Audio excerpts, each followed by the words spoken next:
শেহতীয়া আমি জুবিন গাৰ্গৰ স্বাস্থ্যৰ খবৰ দিব বিচাৰিছোঁ আৰু যিহেতু আমি ক'ব বিচাৰিছোঁ আৰু চিকিৎসকৰ দলে ইতিমধ্যে আমাৰ আগত কৈছে যে বৰ্তমান জুবিন গাৰ্গ সংকটমুক্ত আৰু আজিৰ দিনটোত জুবিন গাৰ্গক কেবিনলৈ স্থানান্তৰ কৰা হ'ব আৰু বিশেষকৈ কালিৰ দিনটোত যদি চাওঁ দেওবাৰৰ দিনটোত পুৱাৰ ভাগত জুবিন গাৰ্গ জোনালীস্থিত বাসগৃহতে অসুস্থ হৈ পৰিছিল আৰু অসুস্থ হৈ পৰাৰ পিছতেই তেওঁক ততাতৈয়াকৈ নেমকেয়াৰ হস্পিটেললৈ লৈ অনা হৈছিল আৰু ইয়াতেই তেওঁক স্বাস্থ্য পৰীক্ষা কৰা হৈছিল। তেওঁক বিশিষ্ট চিকিৎসকৰ দলে তেওঁক নিৰীক্ষণ কৰিছিল কালিৰ দিনটোত আৰু কালিৰ দিনটোতো আমি দেখুৱাইছিলোঁ যে কেনেধৰণে তেওঁৰ যি স্বাস্থ্য পৰীক্ষা বা কেনেধৰণৰ হৈছিল গোটেই কথাখিনি আমি অৱগত কৰিছিলোঁ আৰু আজিৰ দিনটোৰ আমি শেহতীয়া যি তথ্য আমাৰ হাতত আছে সেইখিনি দিব বিচাৰিছোঁ। বৰ্তমান জুবিন গাৰ্গ সংকটমুক্ত আৰু আজিৰ দিনটোত জুবিন গাৰ্গক কেবিনলৈ স্থানান্তৰ কৰা হ'ব আৰু চিকিৎসকৰ দলে ইতিমধ্যে আমাৰ আগত অৱগত কৰিছে যে তেখেতৰ অত্যাধিক কামৰ যি প্ৰেছাৰ সেই প্ৰেছাৰ তেওঁ পাইছে আৰু যিহেতু তেওঁ নিশাৰ ভাগলৈকে কাম কৰে, সংগীতৰ কাম কৰে আৰু বাহিৰলৈ তেওঁ যাবলগীয়া হয় বিভিন্ন অনুষ্ঠানৰ বাবে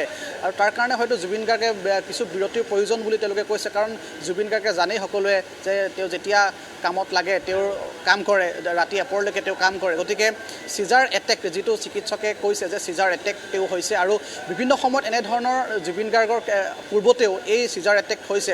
20 চনৰ যদি কথা কওঁ তেনেহ'লে 20 চনত হৈছে, যোৱা বৰ্ষৰ বিগত বৰ্ষৰ নৱেম্বৰ মাহত হৈছে জুবিন গাৰ্গৰ চিজাৰ এটেক। গতিকে এইবাৰো চিজাৰ এটেক হৈছে, তথাপিও এইবাৰ কম পৰিমাণে হৈছে বুলি চিকিৎসকৰ দলে ইতিমধ্যে আমাৰ আগত অৱগত কৰিছে আৰু কালিৰ দিনটোত জুবিন গাৰ্গৰ স্বাস্থ্য খবৰ ল'বৰ বাবে ৰাজ্যৰ বিভিন্ন কলা কুশলীসকল আহিছিলে, অভিনেতা অভিনেত্ৰীসকল আহিছিলে, পবিত্ৰ মাৰ্ঘেৰিটা আহিছিলে। সকলোৱে জুবিন গাৰ্গক এটাই কথা কৈছে, তেওঁ বিৰতিৰ প্ৰয়োজন। কাৰণ জুবিন গাৰ্গে যথেষ্ট কাম কৰে। তেওঁৰ গান বুলি ক'লে আচলতে জুবিন গাৰ্গে ৰাতি এপৰলৈকে কাম কৰিব বিচাৰে, বিভিন্ন অনুষ্ঠানবোৰলৈ তেওঁ যায়, দিনে নিশাই তেওঁ সংগীতৰ কাম কৰে। গতিকে এই সময়ত তেওঁক যথেষ্ট বিৰতিৰ প্ৰয়োজন আছে আৰু গৰিমা শইকীয়া গাৰ্গ কিছু সময়ৰ পিছতে আহিব সংবাদ মাধ্যমৰ সৈতে আমি তেওঁৰ লগত কথা বতৰা পাতিম। গতিকে জুবিন গাৰ্গ বৰ্তমান সংকটমুক্ত আৰু যিহেতু বিগত বহুকেইটা দিনত জুবিন গাৰ্গৰ এনেধৰণৰ তেওঁৰ যি স্বাস্থ্যৰ পৰীক্ষা সেই পৰীক্ষাসমূহ তেওঁ কৰি থকা হৈছিল। গতিকে আজিৰ দিনটোত তেওঁক কেবিনলৈ লৈ যোৱা হ'ব আৰু কেবিনলৈ লৈ যোৱাৰ পিছতেও তেওঁ বৰ্তমান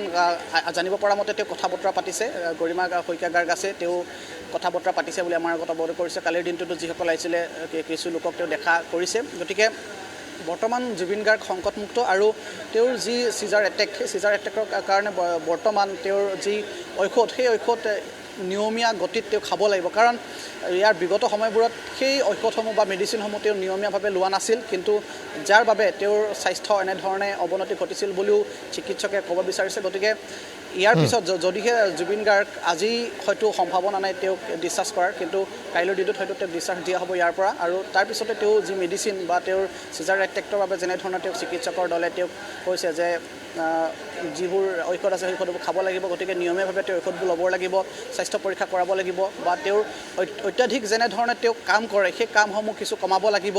গতিকে এনেধৰণৰ যিবোৰ কথা বতৰা আছে সেই কথা বতৰাসমূহ জুবিন গাৰ্গে যথেষ্ট মনোযোগ দিব লাগিব। গতিকে এইসমূহ কথা জুবিন গাৰ্গে নিশ্চয়কৈ মানি লোৱা উচিত। কাৰণ জুবিন গাৰ্গ বুলি ক'লে সকলোৱে ভাল পায়, জনপ্ৰিয় জুবিন গাৰ্গ সকলোৰে বাবে। গতিকে জুবিন গাৰ্গৰ এনেধৰণৰ খবৰ সকলোৱে উদ্বিগ্ন হৈ পৰে।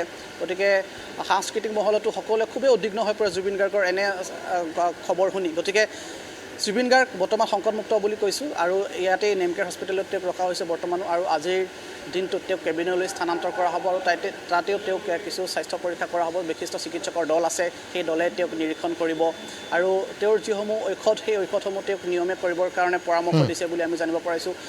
গৰিমা শইকীয়া গাৰ্গ আছে, তেওঁকো যথেষ্ট কথা চিকিৎসকৰ দলে কৈছে। কাৰণ জুবিন গাৰ্গে বিভিন্ন সময়ত এনেধৰণৰ যি কাম সেই কামসমূহ অত্যাধিক হাৰত কৰে বুলি কোৱা গৈছে। তেওঁ গানৰ যি কথা সেই গানৰ কথাবোৰ আমি কৈছোঁ, ৰাতি এপৰলৈকে তেওঁ কাম কৰে। গতিকে সেই কামসমূহ এইবাৰ কৰিব লাগিব, ঔষধ পাতি তেওঁ নিয়মীয়াভাৱে খাব লাগিব। গতিকে নেমকেয়াৰত বৰ্তমান আছে জুবিন গাৰ্গ আৰু জুবিন গাৰ্গক খবৰ ল'বৰ বাবে শিল্পী কলা কুশলীসমূহ আহিছে লাহে লাহে আৰু আজিৰ দিনটোতো হয়তো বহু লোক আহিব।